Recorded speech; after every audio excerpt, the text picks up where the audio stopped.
الحمد لله نحمده ونستعينه ونستغفره ونؤمن به ونتوكل عليه ونعوذ بالله من شرور أنفسنا ومن سيئات أعمالنا أما بعد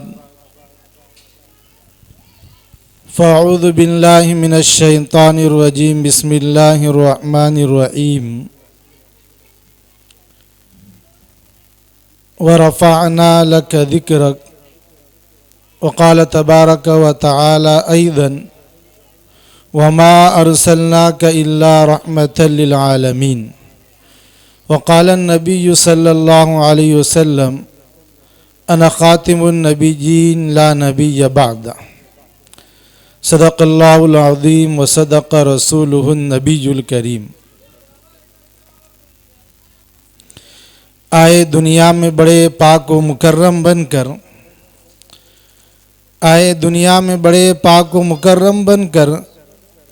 نہیں آیا مگر کوئی رحمت عالم بن کر۔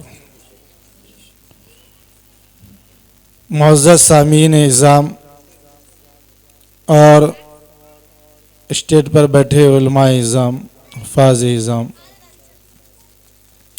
آج کا جلسہ سیرت النبی صلی اللہ علیہ وسلم کے عنوان سے منعقد کیا گیا ہے، جس میں مدعوین میں آپ حضرات بھی ہیں، خواتین بھی ہیں۔ انشاءاللہ ان دو آیتوں کی مختصر سی تشریح جو نبی کریم صلی اللہ علیہ وسلم سے متعلق اللہ رب العزت نے کی ہے، وہ آپ حضرات کے سامنے کی جائیں گی۔ یاد رکھیے کہ نبی کریم صلی اللہ علیہ وسلم کی سیرت ایک اتھاہ اور گہرا سمندر ہے۔ آج تک ہزاروں، لاکھوں، کروڑوں لوگوں نے نبی کریم صلی اللہ علیہ وسلم کی سیرت طیبہ کو بیان کیا ہے، لیکن کسی نے بھی نبی کریم صلی اللہ علیہ وسلم کی سیرت کا حق ادا نہیں کیا ہے۔ آج تک ہزاروں کتابیں نبی کریم صلی اللہ علیہ وسلم کے شان مبارک میں لکھی گئی ہے، بہت سے مقرروں نے تقریر کی ہے، لیکن کوئی یہ نہیں کہہ سکتا ہے کہ میں نے اتنے برسوں نبی کی سیرت کو بیان کیا اور نبی کا حق ادا کیا، اور نہ کوئی مصنف یہ کہہ سکتا ہے کہ میں نے فلاں کتابیں نبی کریم صلی اللہ علیہ وسلم کے شان میں لکھی ہے اور نبی کا حق ادا کیا ہے۔ بلکہ شیخ سعدی رحمۃ اللہ علیہ نے ایک عجیب جملہ کہا ہے کہ 1000 بار بشویم دہن ز مشک و گلاب ہنوز نامے تو گفتن کمال بے ادبیس، کہ اگر انسان 1000 مرتبہ مشک اور گلاب کے عطر سے اپنے منہ کو دھوئے اور اس کے بعد بھی نبی کریم صلی اللہ علیہ وسلم کی شان بیان کرے، تب بھی انسان اس کا حق ادا نہیں کر سکتا ہے، اس کا ادب ادا نہیں کر سکتا ہے۔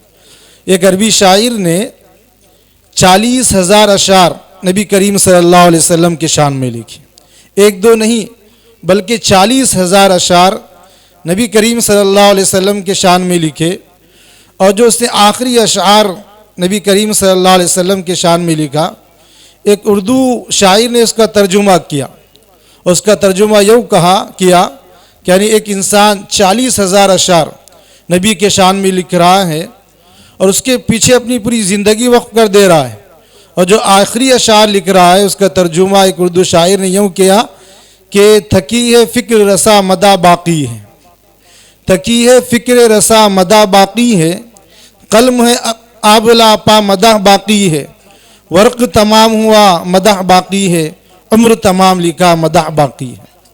یعنی میری سوچ ختم ہو چکی ہے لیکن نبی کریم صلی اللہ علیہ وسلم کی سیرت باقی ہے، میرا قلم ختم ہو چکا ہے لیکن نبی کریم صلی اللہ علیہ وسلم کی سیرت ابھی باقی ہے، اور ورق ختم ہو چکے لیکن نبی کی سیرت باقی ہے۔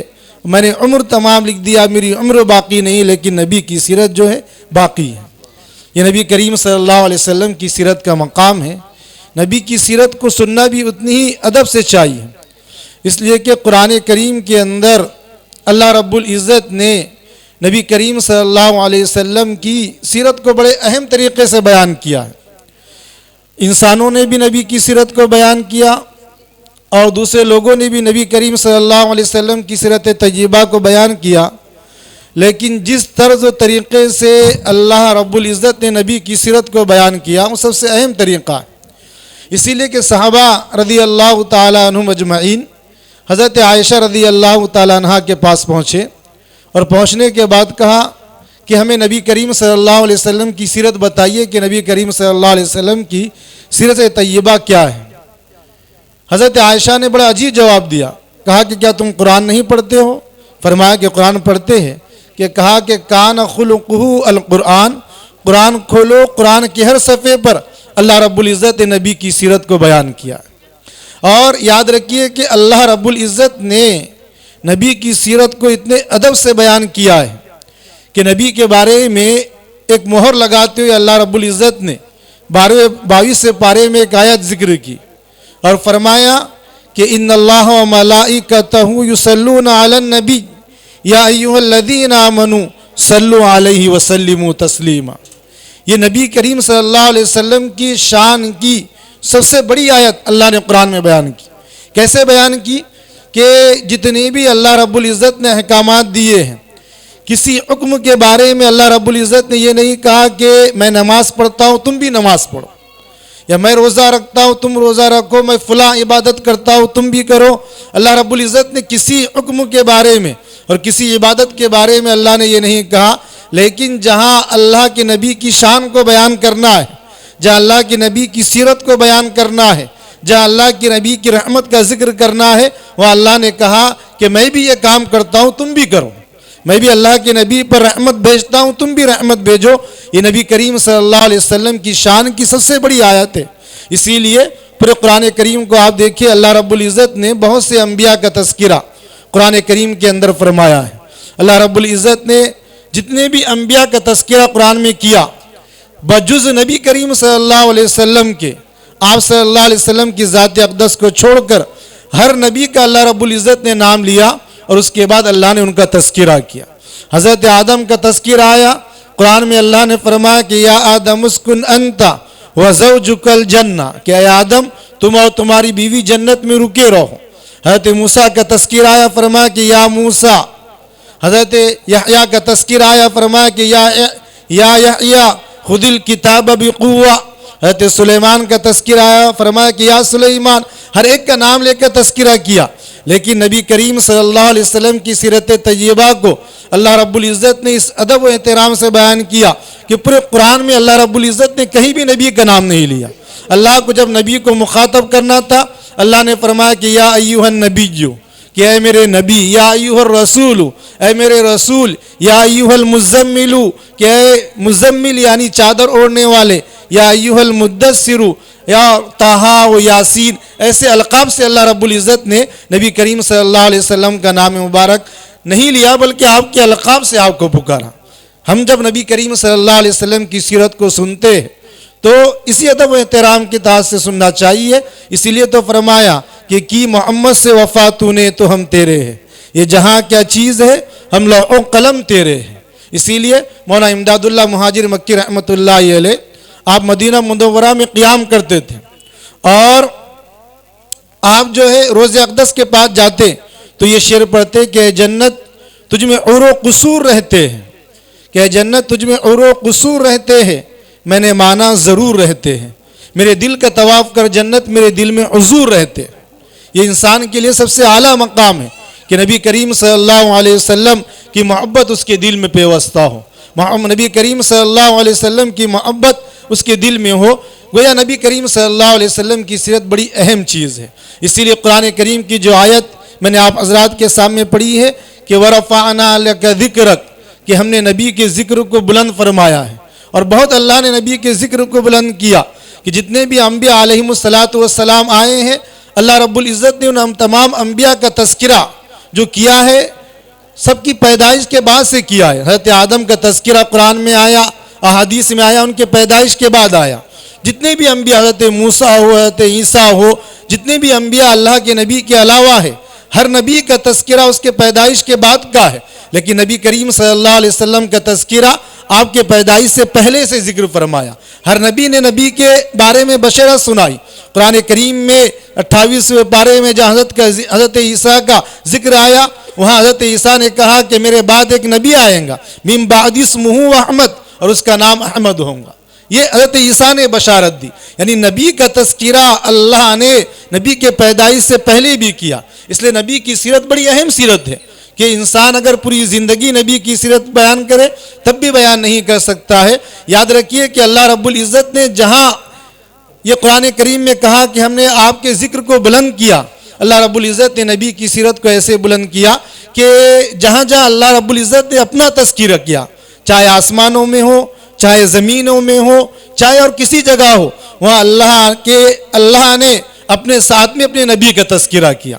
جہاں قرآن میں اللہ نے جہاں اپنا تذکرہ کیا، نبی کا تذکرہ کیا، جہاں اللہ نے یہ فرمایا کہ الحمدللہ رب العالمین، کہ تمام تعریف اس اللہ رب العزت کے لیے ہے جو رب ہے تمام جہانوں کا، وہاں اللہ نے اپنے نبی کے لیے فرمایا کہ وما ارسلناک الا رحمۃ للعالمین، کہ ہم نے جیسے میں رب ہوں پورے عالمین کا، ایسی ہی رحمت للعالمین نبی کریم صلی اللہ علیہ وسلم ہے۔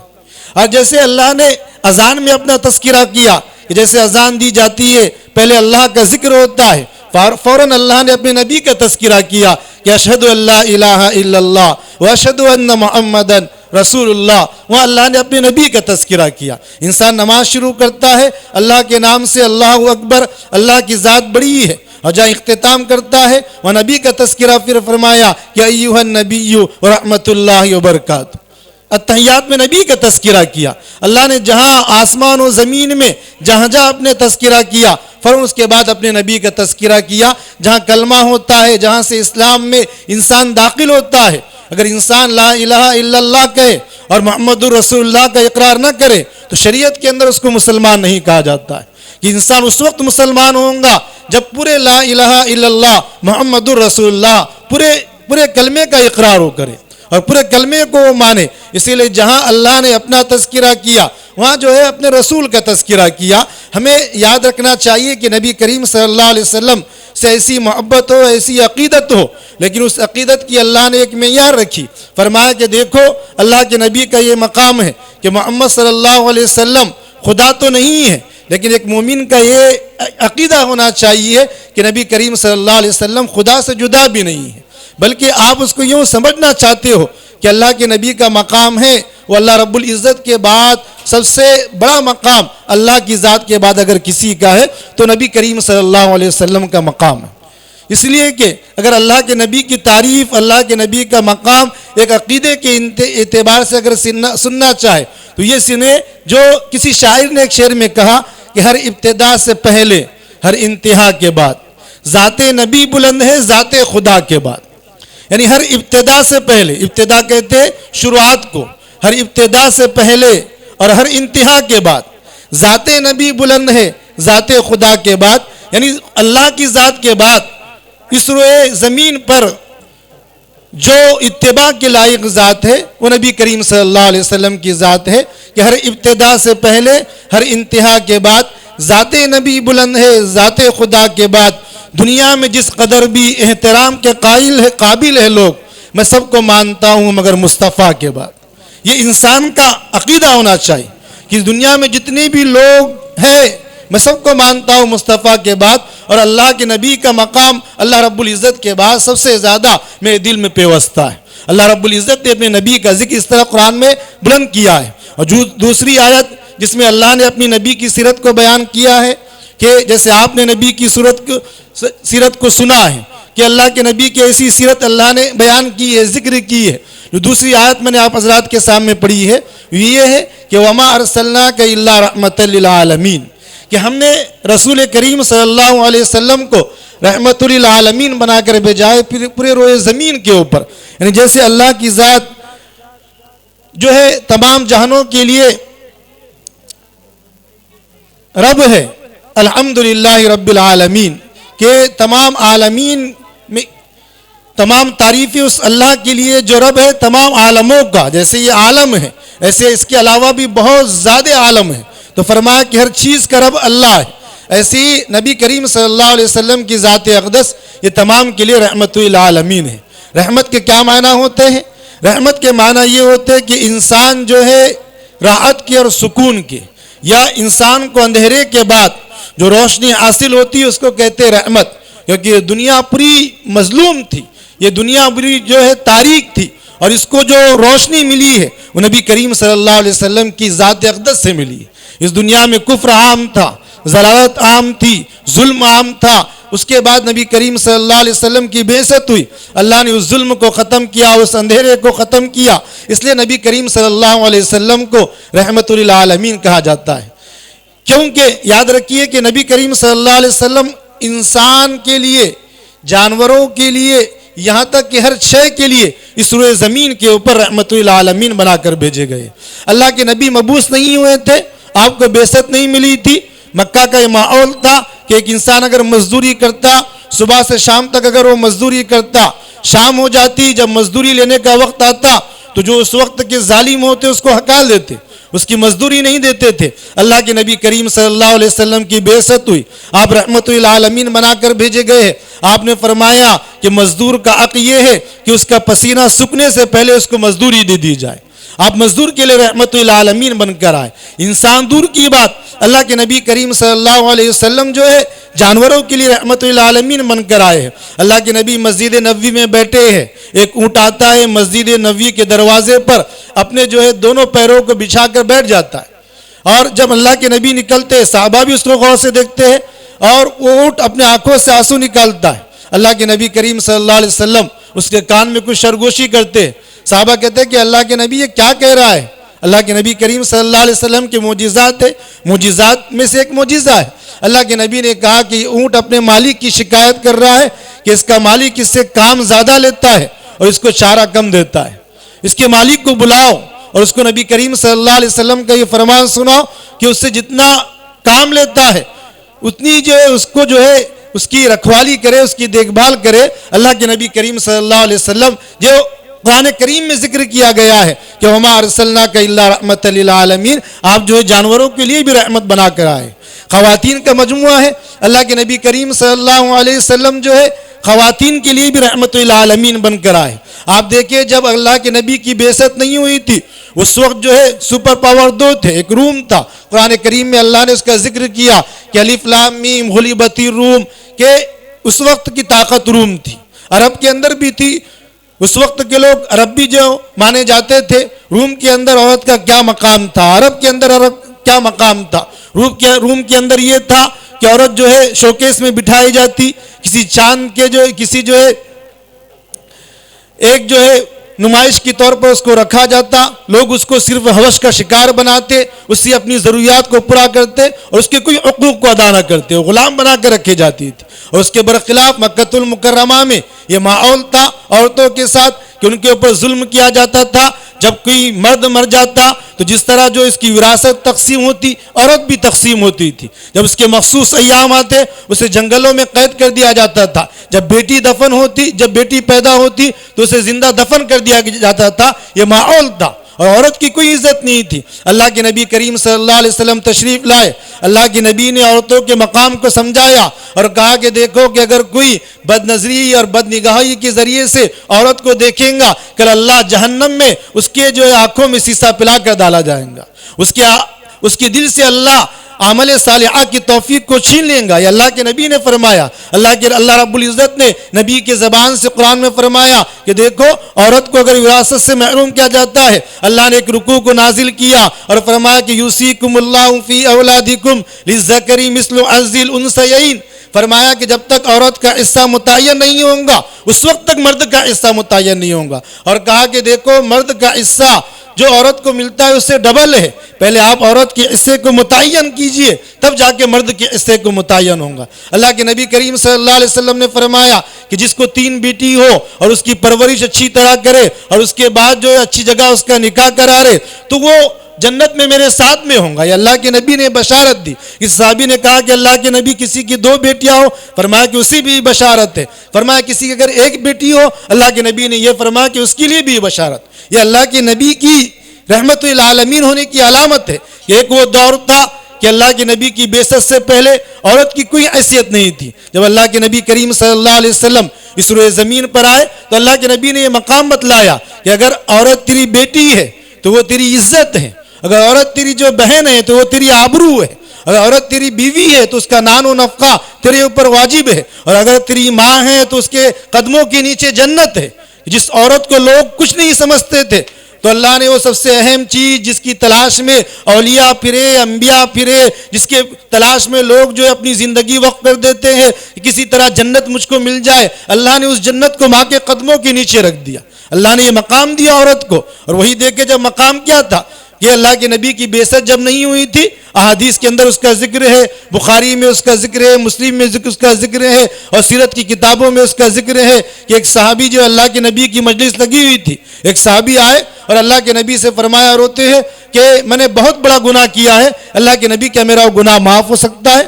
بہت رو رہے تھے، ان کے اندر بڑی تڑپ تھی۔ اللہ کے نبی نے فرمایا کہ ہاں بتا تو صحیح تیرا گناہ کیا ہے؟ وہ بار بار یہی کہنے لگے کہ اللہ کے نبی بہت بڑا گناہ ہے۔ فرمایا کہ کیا تو نے زنا کیا ہے؟ کہا کہ زنا سے بھی بڑا گناہ ہے۔ کیا تو نے چوری کیا ہے؟ چوری سے بھی بڑا میرا گناہ ہے۔ اللہ کے نبی نے فرمایا کہ عرض تو کر آخر تیرا گناہ کیا ہے، تو میں بتاؤں کہ تیرا گناہ معاف ہو سکتا ہے نہیں ہو سکتا ہے؟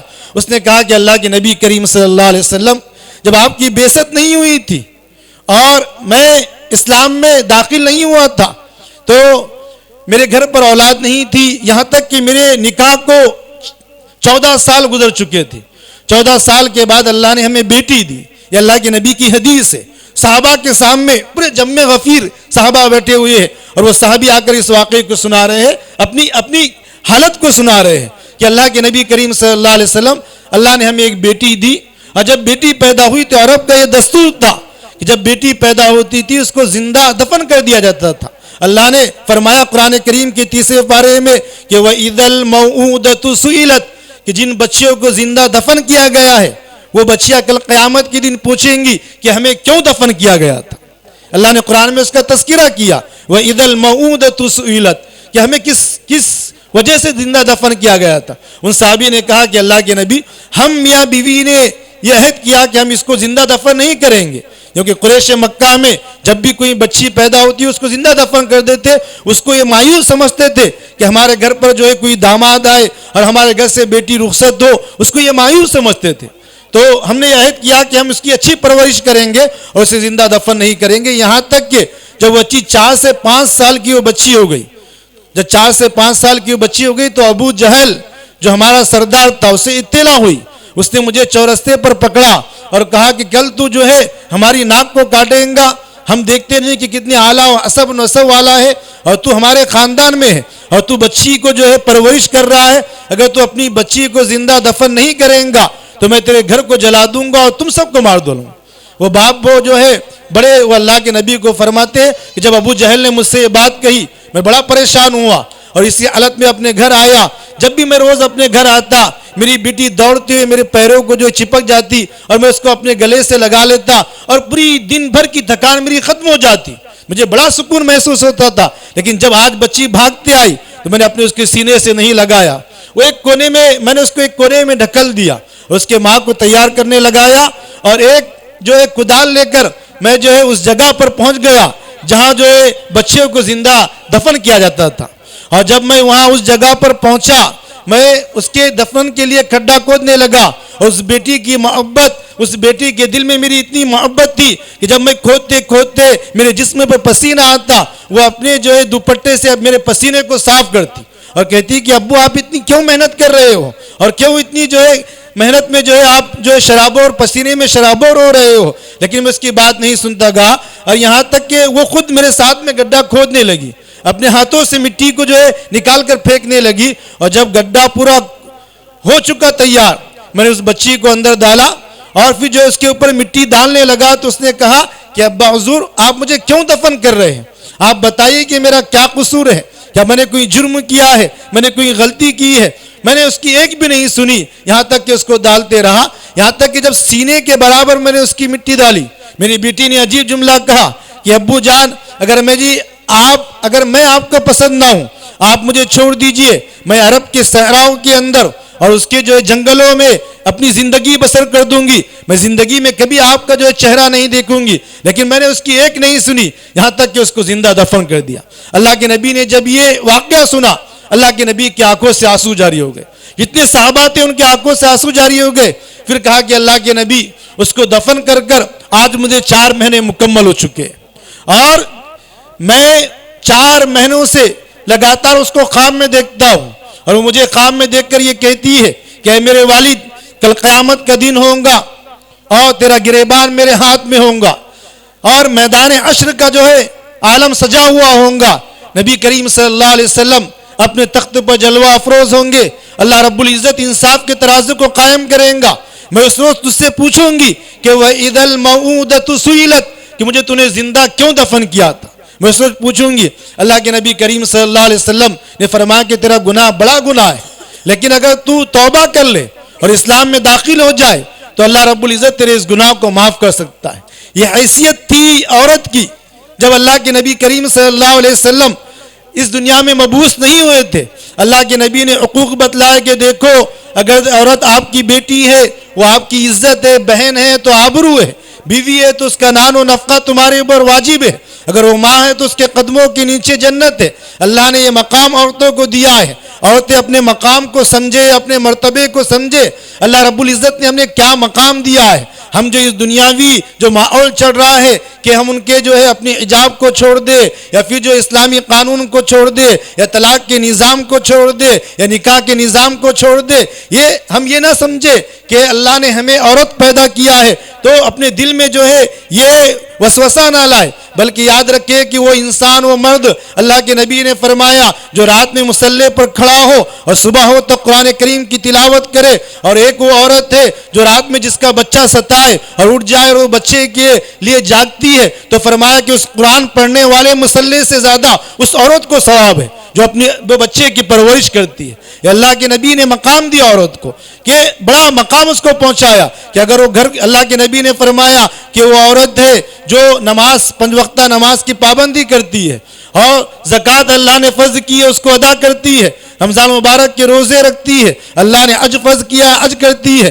اسلام کے عقائد پر مضبوط رہتی ہے اور اپنے شوہر کو راضی رکھتے ہوئے اس دنیا سے رخصت ہوتی ہے تو فرمایا کہ جنت کے جس دروازے سے چاہے وہ داخل ہو سکتی ہے, کوئی اس کو روکنے والا نہیں.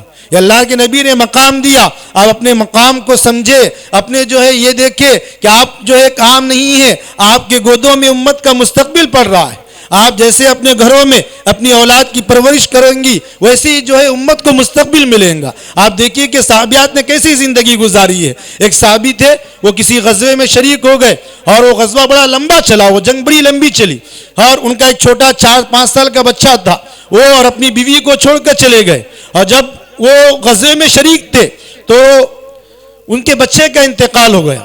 بیوی نے جو اس کی تجہیز و تفکین کا مکمل انتظام کیا. جب چند مہینوں کے بعد وہ غزوے سے واپس آئے, وہ صحابی واپس آئے, آنے کے بعد بیوی کو بڑا درد و دکھ تھا. اور آج کل کی اگر کوئی عورت ہوتی اور خاوند کئی دنوں کے بعد آتا, بچہ فوت ہو جاتا, سب سے پہلے اس کے پوری کارگزاری اور پورے غم کو ہلکا کر دیتی اور سنا دیتی. لیکن اس عورت نے نبی کی جو ہے سیرت کو سنا تھا, نبی کریم صلی اللہ علیہ وسلم سے مقام سے عورت کے مقام کو سنا تھا نبی کی زبان سے. اس نے اپنے شوہر کو, جب وہ شوہر رات میں آئے اور گھر میں داخل ہوئے تو بچے کے بارے میں کوئی بات نہیں سنائی, ان کا استقبال کیا اور ان کی من کے پسند کی پوری چیزیں ان کو پکا کر کھلائی. اور پھر جب رات جو ہے ہنسی خوشی سے گزاری, شوہر نے کہا کہ بیٹا کہاں ہے, نظر نہیں آ رہا. کہا کہ وہ اچھے مقام پر اچھی جگہ پر ہے. انہیں یہ نہیں کہا کہ اس کا انتقال ہو چکا ہے اور اس سے کچھ نہیں کہا, یہاں تک کہ پوری رات ایسی گزاری. جب صبح ہوئی پھر شوہر نے کہا کہ ہمارے بیٹا ہمیں نظر نہیں ہے, بیٹا کہاں ہے. کہا کہ آپ نماز پڑھ کر آ جائیے. جب نماز پڑھ کر آئے تو اس نے ایک سوال کیا اپنے شوہر سے کہ بتاؤ اگر کسی کی امانت آپ کے پاس رکھی ہوئی ہے, اگر وہ واپس مانگ لے تو کیا اس کو کیا کرنا چاہیے. ان صحابی نے کہا یہ کوئی سوال ہے پوچھنے کا, اس شخص کی امانت ہے اس کو واپس کر دینا چاہیے. انہوں نے کہا کہ دیکھو ہمیں جو اللہ رب العزت نے اولاد دی تھی وہ اللہ کی امانت تھی اور اللہ کی امانت تھی وہ اللہ نے واپس لے لی. میرے سرتاج آپ جو ہے شام میں آئے تھے لیکن میں یہ نہیں چاہتی تھی, حالانکہ میرا دل بہت کہا کہ میں اپنے بیٹے کے غم کو ہلکا کر دوں اور بالکل جو ہے چپٹ کر تم کو گھنٹوں روح, لیکن میں آپ کو تکلیف میں نہیں رکھنا چاہتی تھی, اس لیے میں نے رات کو آپ کو جو اس کی اطلاع نہیں دی. وہ صحابی بڑے پریشان ہوئے کہ اتنی نیک بیوی اور اتنی چاہنے والی بیوی اللہ نے مجھ کو عطا کی. اسی وقت اللہ کے نبی کے پاس گئے، کیونکہ صحابہ کے معمول تھا جب بھی انہیں کوئی خوشی میسر ہوتی تھی سب سے پہلے نبی کو اطلاع دیتے تھے، جب بھی کوئی انہیں تکلیف پہنچتی، غم پہنچتا، وہ نبی کے پاس جاتے کہ اللہ کے نبی ہمیں غم ہے، ہمیں ہمارے اوپر یہ مصیبت ہے، یا میں جو اس پریشانی کے اندر ہوں، اس وقت وہ نبی کو کہتے۔ یہ نبی کی کیفیت ہوتی تھی ہمیشہ، یہ صحابہ کی کیفیت ہوتی تھی نبی کے پاس۔ وہ صحابی دوڑتے گئے اور فرمایا کہ اللہ کے نبی میری بیوی ایسی ہے اور اس نے میرے ساتھ میں یہ سلوک کیا۔ اللہ کے نبی کریم صلی اللہ علیہ وسلم نے کہا کہ اللہ رب العزت تم اپنی بیوی کو جا کر یہ خوشخبری سناؤ کہ اللہ رب العزت نے جنت کے اندر جو ہے میری میت تم کو نصیب فرمائی، تم جنت میں میرے ساتھ میں رہو گے۔ اور اللہ نے پھر نبی نے کہا کہ اللہ تم کو ایک اولاد دیں گا اور اللہ اس کے فیض کو عام کریں گا، اور اس نسل کے فیض کو اللہ نے اتنا عام کیا ہے کہ امام بخاری رحمۃ اللہ علیہ نے اپنی بخاری شریف جہاں لکھی ہے اور اس کی جو ابن حجر اسقلانی رحمۃ اللہ علیہ نے شرح لکھی ہے، اس اثر کو نقل کرتے ہوئے ابن حجر اسقلانی رحمۃ اللہ علیہ نے لکھا ہے کہ 700 سال تک اللہ رب العزت نے اس نسل کے اندر جو ہے سب سے بڑا عالم پیدا فرمایا ہے۔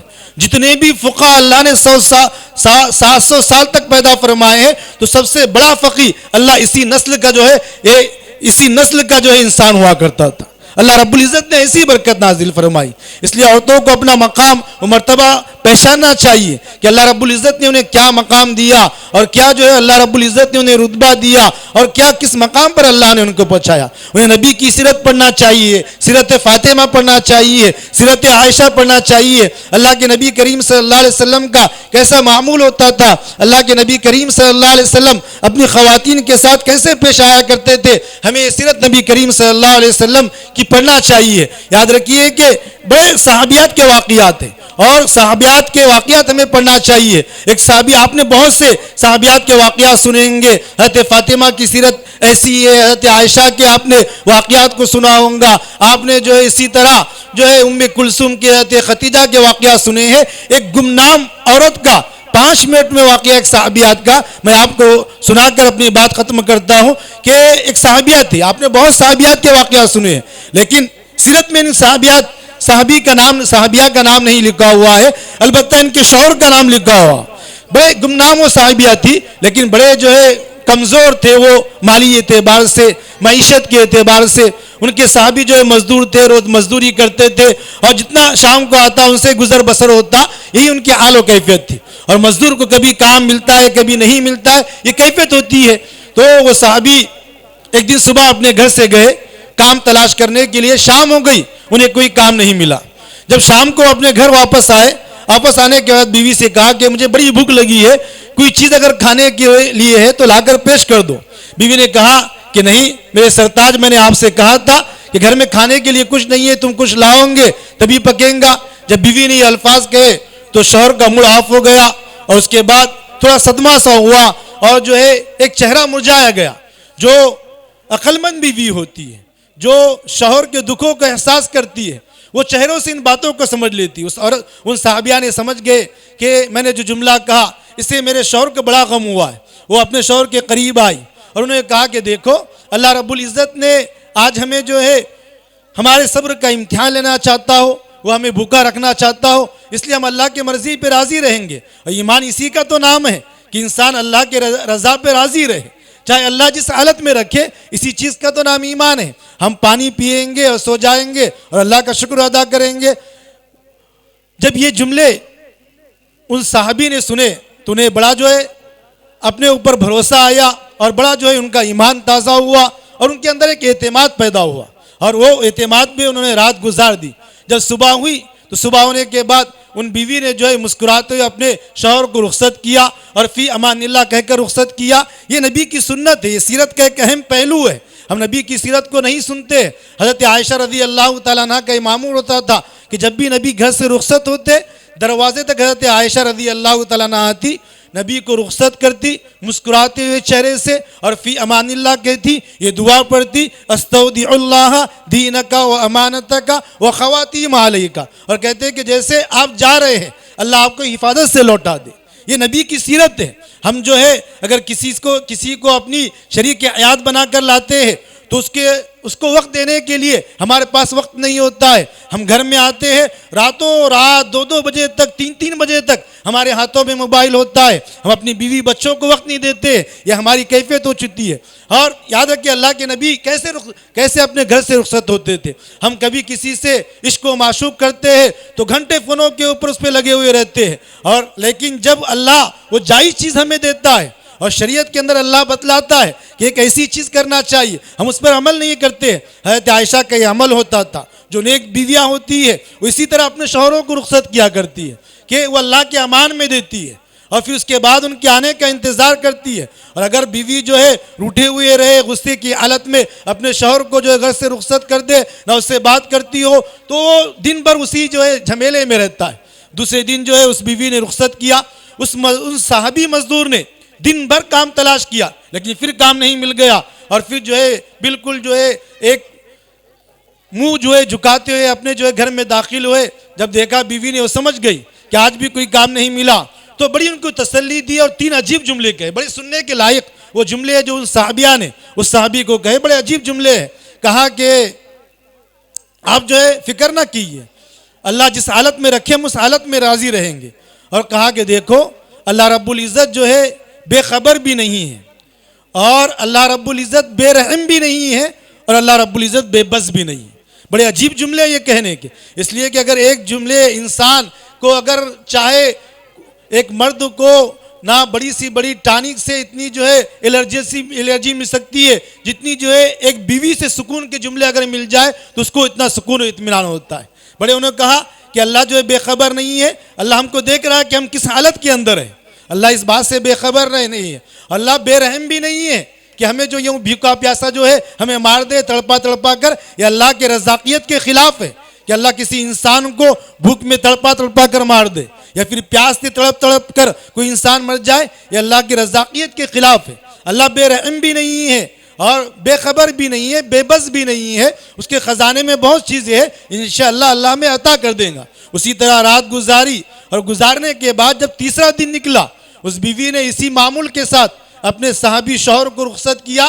جب وہ صحابی شوہر تھوڑے آگے چلے تو انہوں نے آواز دے کر دوبارہ بلایا اور کہا کہ دیکھو میں ایک چیز آپ کو بولنا بھول گئی تھی, اور وہ چیز یہ ہے کہ بہت سالوں سے ہم ایک دوسرے کے ساتھ میں رہ رہے ہیں اور آپ کو مجھ سے بڑی محبت ہے, یہ میں جانتی ہوں, اور آپ کے اندر بہت زیادہ تقویٰ ہے, بہت زیادہ للہیت ہے, آپ اللہ سے بہت ڈرنے والے ہیں, یہ بھی میں آپ کو جانتی ہوں.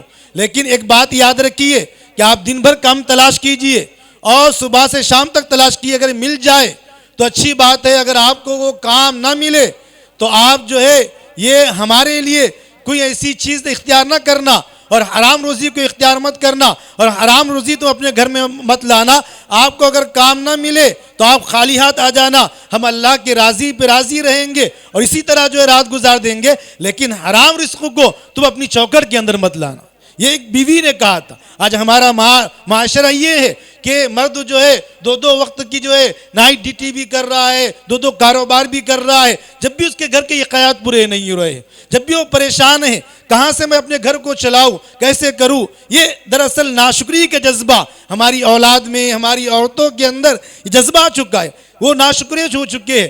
مرد جو ہے جتنی بھی روزی لاتا ہے وہ اس کے اوپر روزی نہیں ہے, انسان اس کے لیے حرام راستوں کو اختیار کر رہا ہے, ناجائز طریقے کو اختیار کر رہا ہے اور پریشان ہو رہا ہے کہ میں جو اتنی محنت کر رہا ہوں تب بھی میرے اخراجات پورے نہیں ہو رہے ہیں. اس میں جو عورتوں کا بڑا کردار ہوتا ہے. جب ایسے عورتیں ہوتی تھی تو مدینہ کو جو تاجر ملتے تھے وہ امانت دار ملتے تھے.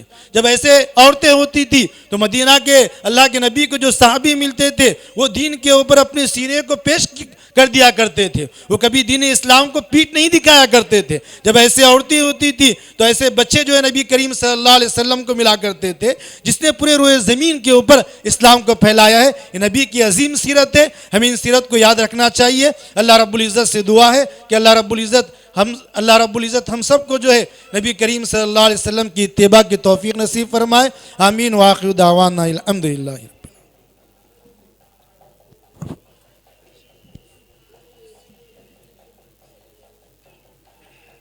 یہ ہمارے